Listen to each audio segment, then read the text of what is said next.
Hey y'all, I'm out in my garden doing a little bit of planting. East Tennessee, Kentucky area. We've been in like this weather pattern lately where it's been pretty rainy. I mean, like surprise, surprise, it's like it rains here all the time. It's not one of those kinds of rains that is super saturating. It's like it rains for a while, it stops. It's overall, not a frog choker, although we did have one of those a couple days ago. We got almost 3 inches of rain. But today is the last day, according to Planting by the Signs, which is something I've been trying to do this year as an experiment. Because learning how to garden in your soil is a process. It's not something that you can just pick up a book and learn, and you're going to have it and you're going to be able to successfully have a garden every year. Year to year things change, and how the weather changes. There's all kinds of variables. So one of the things I wanted to try and do as an experiment to see how well it's working is planting by the signs, which there's a whole complex set of rules and things that you follow. But today, and I'm literally cutting it down to the wire, I think I've got like maybe an hour for below ground producers, because it has to do at least partially with the full moon and the waxing and the waning of the moon. So when you have a waxing moon, things are pulling up, so above ground producers, and I mean this is just the very most basic and elementary thing, and the things that are below ground producers you plant when the moon is waning, right? So I had planted in this kind of row in through here peanuts a while ago, and I have a mouse problem. Living in the woods, you're going to have rodent issues, a bunch of other issues too. So a few of the peanuts that I had have come up already, but literally only a few on what I have planted. So I'm trying to get out here real quick. The soil is pretty, what's called friable, even though it's wet.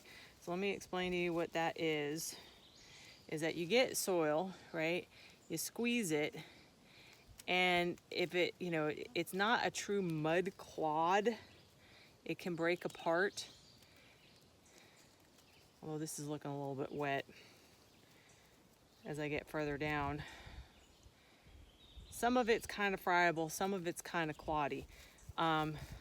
Probably I'm not supposed to plant today, but I'm gonna at least plant some of them. I'm gonna hold back on the rest of them and see how things pop up and how everything goes, because other than that, I gotta wait until the next moon cycle. And that's okay too, because peanuts tend to be a much warmer weather plant, so if it doesn't work out so great, then nothing, no harm, no foul. But it's getting hard to take care of all this stuff while the weather is not cooperating. So real quickly, what I'm doing, I just got one of those pushing the ground stakes, and peanuts tend to go down pretty far, like 4 inches. So I just kind of roll it around, make a nice little hole, drop it down as far as I can get it, and then kind of pack it in.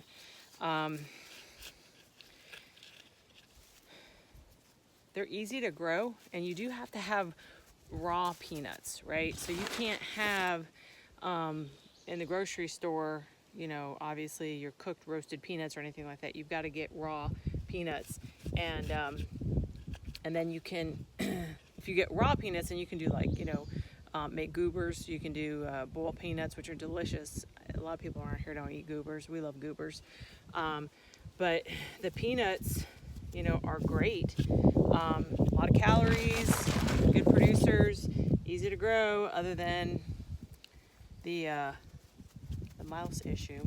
So I've been kind of on the war path with that one. But we'll throw these in, see how it runs, and then I'll give you a little bit of an update on what's going on with the rest of the garden. But let me get these in as best and as fast as I can. A little area where I have a previous peanut that was planted in this hole, and probably a mouse came in and got the peanut, and my whole bed here was taken up. That's one of the peanuts that survived, and I've only got like another 2, I think, down here that's it. So hopefully with the ones that I just did, kind of cover things up a little bit. Because these bushes, they are bushes, they're low growing bushes.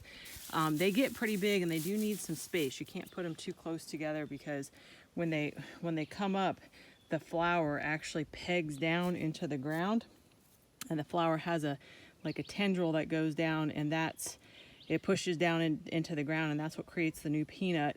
And that tendril gets big and thick like a vine almost. So they need to have some space to grow out, and the whole thing, if I'm lucky, will be filled with some great peanuts.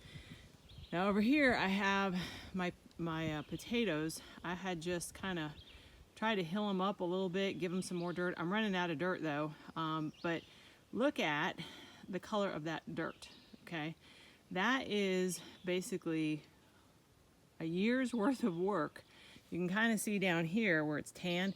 That's what I originally started out with, and what I grew was dirt because I got my little Aussie with me out here. He's standing guard with the wood chips, and the chickens were all in through my garden last year. I didn't grow very much specifically for this reason, because I wanted the wood chips to rot, and their manure was going to, help fertilize everything. And they stayed in here for quite a while, probably a little too long. I think I had mentioned that before.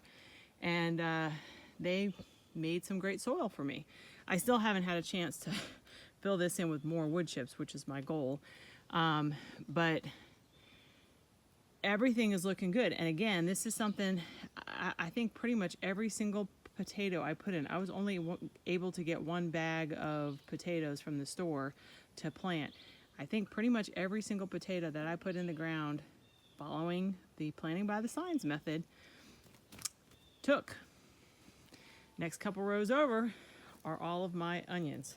I bought 2 pounds worth of onions, various kinds, yellow, red, and white, and I kind of have them somewhat organized as far as rows. That furthest row should pretty much be mostly yellow, and then like the first half of this row here is white, and then the other half back here is red. We really like red onions because they're a stronger tasting onion. A lot of other people don't like that. And then what I have here, I only got one bag of garlic bulbs, and I planted those, and they're doing really good. So everything that I've done that I had the opportunity to use with planting by the signs has worked super, super neat. Now I've got some tomato cages and stuff back there. There's no tomatoes in that area yet. I had some extra seeds that I just threw in the ground. These little ones here should be, I believe, turnips. I didn't know if even some of these seeds were viable. I have some other ones here, kind of small and purpley. Those should be beets. Again, I don't know what's going to happen with those. And these were radishes, and I don't think that those are actually going to do very good. And I had planted probably far too many right in a small section. Those are carrots. But that's where I'm at. I got a couple lettuces that I have in there. I haven't really fussed with them too much, but everything looks really good. And I'll tell you too, with mounding things up, because this side of my garden gets really wet, helps well with the drainage. You can kind of almost see like how there's like a swirl pattern in the dirt, because we had so much rain a couple days ago, that 3 inches worth of rain. This was all like underwater, and this is my kind of my drain, if you will, to get the water going. My poor chickens unfortunately had way too much water in their run for a little while until it all finally came off. And then the other thing I'll show you on this side, I wanted to till this. This was actually the first side that I planted, but I did not till it, and that was a mistake. So I have planted some beans. I got other things that are just weeds, like I believe that. I don't know what that is, and I'm not sure what that is, but I just got things that are coming up that I don't know what they are. some of the peas, like in through here, I planted some little marvel peas. Those actually are all right. They came up okay, but I didn't have very good germination rate because I planted way more than that. I planted all the way over, and not many came up. So I think what I'm going to do is just basically cut my losses, because this is not looking nearly as good and as healthy as that. Save my sunchokes, okay? And this is probably the reason why I didn't actually go tilling everything, because that is an underground tuber, and I was a little concerned that I might disturb the dirt too much and create a problem. But now that I have it kind of marked off, and because it will, in the wintertime, when the frost hits it, it'll take it down to the ground, and I didn't know where everything was at. So now I know where everything's at. I can take the tiller, I can redistribute my my compost area, and I gotta clean up my little disaster over here too, and get things back up and get this half of the garden up and running, and get my tomatoes and my peppers and some other things going. And I think it'll actually be a good garden this year. All right, I think that's it for today's update. And remember, you are the gold.